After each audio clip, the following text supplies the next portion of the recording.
첫 시간 주님께 안녕하세요. 대강교회 오훈 목사입니다. 3월 11일 수요일입니다. 하나님 우리에게 준 말씀은 요한복음 12장 37절에서 50절까지 말씀입니다. 이렇게 많은 표적을 그들 앞에서 행하셨으나 그를 믿지 아니하니 이는 선지자 이사야의 말씀을 이루려 하심이라. 이르되 주여, 우리에게서 들은 바를 누가 믿었으며 주의 팔이 누구에게 나타났나이까? 하였더라. 그들이 능히 믿지 못한 것은 이 때문이니 곧 이사야가 다시 일렀으되 그들의 눈을 멀게 하시고 그들의 마음을 완고하게 하셨으니 이는 그들로 하여금 눈으로 보고 마음으로 깨닫고 돌이켜 내게 고침을 받지 못하게 하려 함이라. 하였음이더라. 이사야가 이렇게 말한 것은 주의 영광을 보고 주를 가리켜 말한 것이라. 그러나 관리 중에도 그를 믿는 자가 많되 바리새인들 때문에 드러나게 말하지 못하니 이는 출교를 당할까 두려워함이라. 그들은 사람의 영광을 하나님의 영광보다 더 사랑하였더라.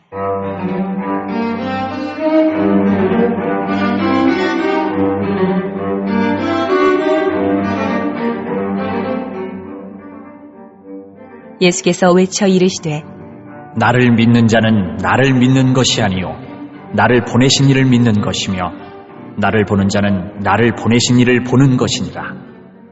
나는 빛으로 세상에 왔나니 물은 나를 믿는 자로 어둠에 거하지 않게 하려 함이로라. 사람이 내 말을 듣고 지키지 아니할지라도 내가 그를 심판하지 아니하노라. 내가 온 것은 세상을 심판하려 함이 아니요 세상을 구원하려 함이로라. 나를 저버리고 내 말을 받지 아니하는 자를 심판할 이가 있으니 곧 내가 한 그 말이 마지막 날에 그를 심판하리라. 내가 내 자의로 말한 것이 아니요 나를 보내신 아버지께서 내가 말할 것과 이를 것을 친히 명령하여 주셨으니 나는 그의 명령이 영생인 줄 아노라. 그러므로 내가 이르는 것은 내 아버지께서 내게 말씀하신 그대로니라 하시니라. 아멘. 예수님은 죽은 나사로를 살리셨고 수많은 표적들을 행하셨습니다. 그런데 오늘 37절 말씀을 보면 안타까운 결론을 내리죠. 이렇게 많은 표적을 그들 앞에서 행하셨으나 그를 믿지 아니하니 이렇게 나옵니다.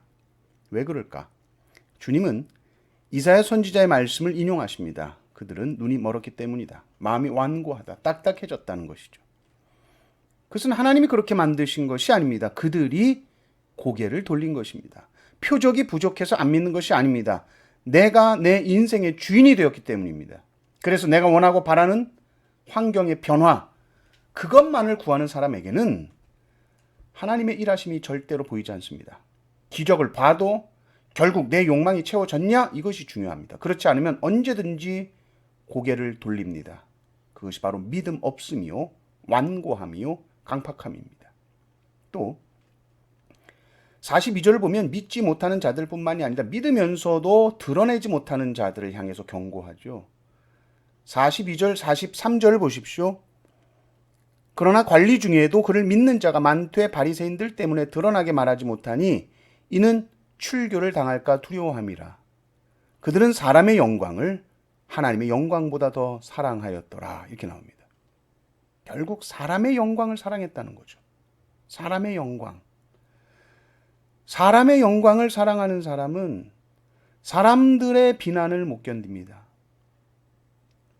그리고 사람들의 칭찬이나 사람들의 박수, 평판, 인정에 목을 매죠. 근데 이게 쉬운 문제가 아닙니다.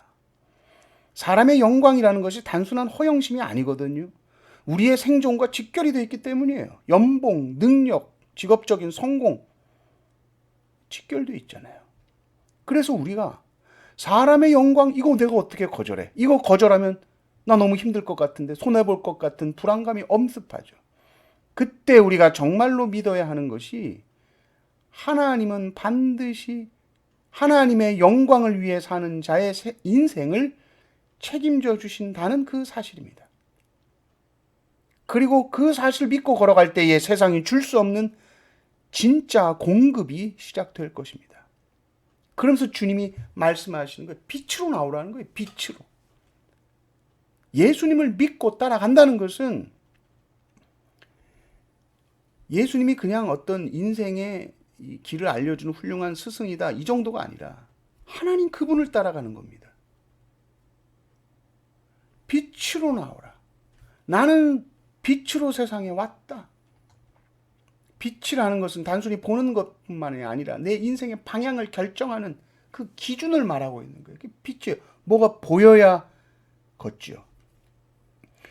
예수님의 말씀대로 걸어가는 것, 그것이 빛의 자녀로 살아가는 겁니다. 말씀이 오른쪽이다 그러면 오른쪽으로 가는 것이고, 말씀이 낮아져라 그러면 낮아지는 것이고, 말씀이 미랄이 되라 그러면 그 빛을 따라가는 겁니다. 그것이 그 길이 영생의 길입니다.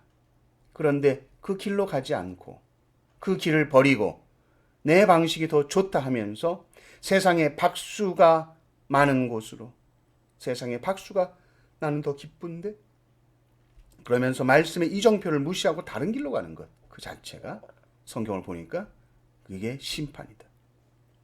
빛을 외면하고 스스로 어둠을 선택했으니 결국 길을 잃을 것이요 멸망에 이르는 것이다.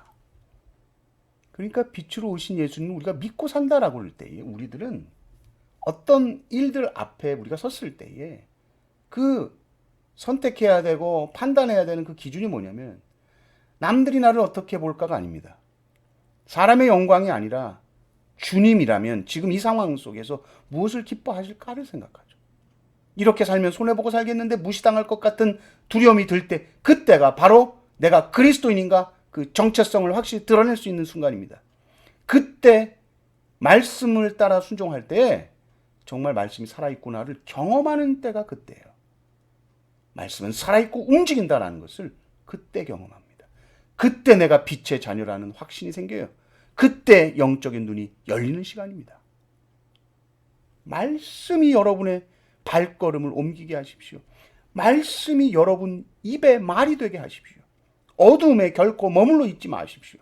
말씀이 아니다라고 하는 그 어둠으로부터 나와서 빛의 자녀로 살아가는 그 놀라운 기쁨이 넘치시기를 주님의 이름으로 축원합니다. 아멘.